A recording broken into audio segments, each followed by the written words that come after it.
उर्मिला की 3 बहुएं थी। जहां उसकी 2 बहू बेहद अमीर घर से ताल्लुकात रखती थी, वहीं एक बहू बेहद गरीब घर से थी, जिस कारण न सिर्फ उन्हें सास की बल्कि दोनों अमीर बहुओं के ताने भी सुनने पड़ते थे। रोजाना की तरह गरीब बहू रसोई घर के कामों में जुटी हुई थी। सोनल बहू, अरे ओ सोनल बहू, अरे ओ सोनल की बच्ची कहाँ मर गई? आई माँ जी। हाथों में चाय लिए हुए सोनल हॉल में आती है। ये लीजिए माँ जी चाय। क्यों रे मेरी गरीब बहू, चाय बना रही थी या बीरबल की खिचड़ी? इतना वक्त लगता है? माँ जी, अब घर बाहर का सारा काम भी तो इतना है कि दिन भर कठपुतली की तरह नाचना पड़ता है।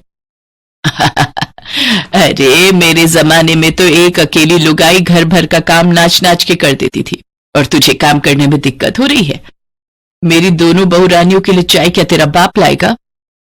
माँ जी, दोनों देवरानी भी अब अपना हाथ पांव चला सकती हैं। क्यों, तेरे हाथ पांव में घुन लगा है? चुपचाप जाओ चाय लेकर आ। जी माँ जी। सास की बात सुनकर सोनल रसोई घर आती है। जाने सासू माँ मेरे साथ ही ऐसा बुरा बर्ताव क्यों करती हैं?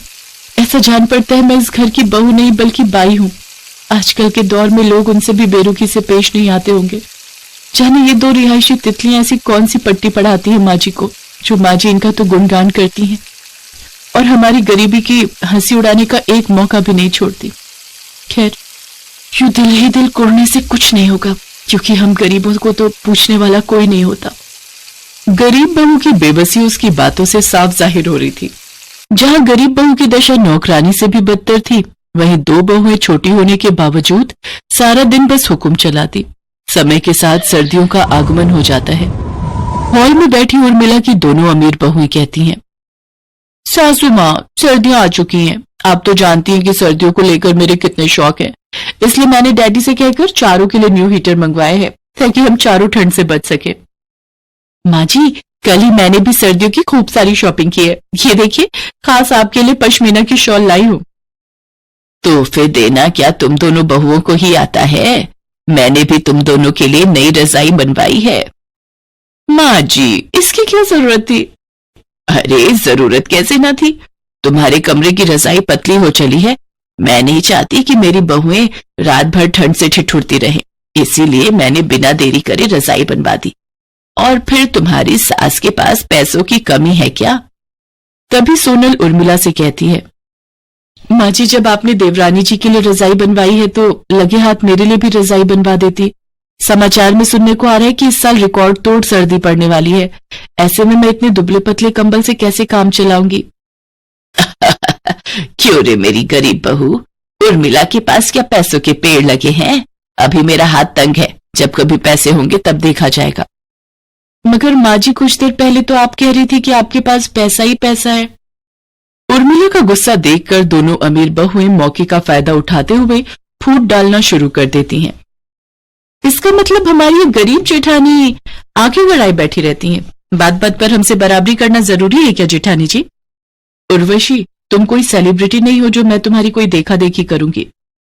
देख लीजिए माँ जी, हमारी ये गरीब जेठानी जी कहाँ का गुस्सा कहाँ उतार रही हैं। एकदम खरा बोल रही है तान्या बहू तू। चौका बर्तन करने में मेरी गरीब बहू के हाथ जवाब दे जाते हैं, मगर बोलते वक्त जबान गज भर की हो जाती है। ऐसा कहकर उर्मिला चली जाती है और तान्या कहती है, हमारी सासू माँ की गरीब बहू, तुम चाहे कितने भी पापड़ बेल लो, लेकिन तुम हमारी जगह कभी नहीं ले सकती। हमारी किस्मत कोहिनूर हीरे जैसी है, और तुम इस गरीब गलीचे के समान हो जिसे देखकर लोग नाक सिकोड़ते हैं। ऐसे ही कई सप्ताह बीत जाते हैं, जिसके साथ बेतहाशा सर्दियां बढ़ जाती हैं। जहां एक और अमीर बहुएं गद्देदार बिछौने पर भारी भरकम रजाई में मजे से सो रही थी, वहीं बेचारी गरीब बहू को सर्दी की सारी रात उस पतले दुबले कंबल में काटनी पड़ती है। अगले दिन सुबह होते ही सोनल फिर से घर के काम में जुट जाती है। इसके बाद जैसे ही वो बर्तन धोने के लिए किचन में जाती है तो ठंडे पानी से उसके हाथ कांपने लगते हैं। जिसके बाद वो अपनी सास के कमरे में जाती है, जहां पर उर्मिला रूम हीटर लगाए रजाई के अंदर बैठी होती है। तभी उर्मिला सोनल से कहती है, अरे बहू, इधर उधर क्या देख रही है? मेरे कमरे में चोरी करने का इरादा है क्या? माँ जी, मैं तो पानी गर्म करने की मशीन ढूंढ रही थी। सर्दियां बहुत बढ़ गई हैं, किचन के नल से बहुत ठंडा पानी आ रहा है। ठंडे पानी से हाथ जमने को हो रहे हैं। अच्छा, तो अब महारानी को बर्तन धोने के लिए गर्म पानी चाहिए। बिजली का बिल क्या तेरा बाप भरेगा? कोई मशीन नहीं मिलेगी। जल्दी से काम चोरी छोड़ और बर्तन धोने लग जा। इसके बाद खरी खोटी सुनाकर उर्मिला फिर से अपना पल्ला झाड़ लेती है और बेचारी गरीब बहू कड़ाके की ठंड में भी ठंडे पानी से ही काम करके गुजारा करती है। ना तो सोनल के पास स्वेटर होता है और ना ही शॉल। इसके बावजूद भी उर्मिला सोनल को ही बाजार सब्जी लेने भेजती है। लेकिन एक दिन उर्मिला की तबीयत खराब हो जाती है। उसके कराहने की आवाज सुनकर गरीब बहू जल्दी उसके कमरे में जाती है और कहती है, माँ जी क्या हुआ? आप ठीक तो हैं? अरे आपको तो बहुत तेज बुखार है। माँ जी मैं अभी आती हूँ। इसके बाद सोनल किचन में जाकर काढ़ा बनाकर लाती है और उर्मिला को पीने के लिए देती है।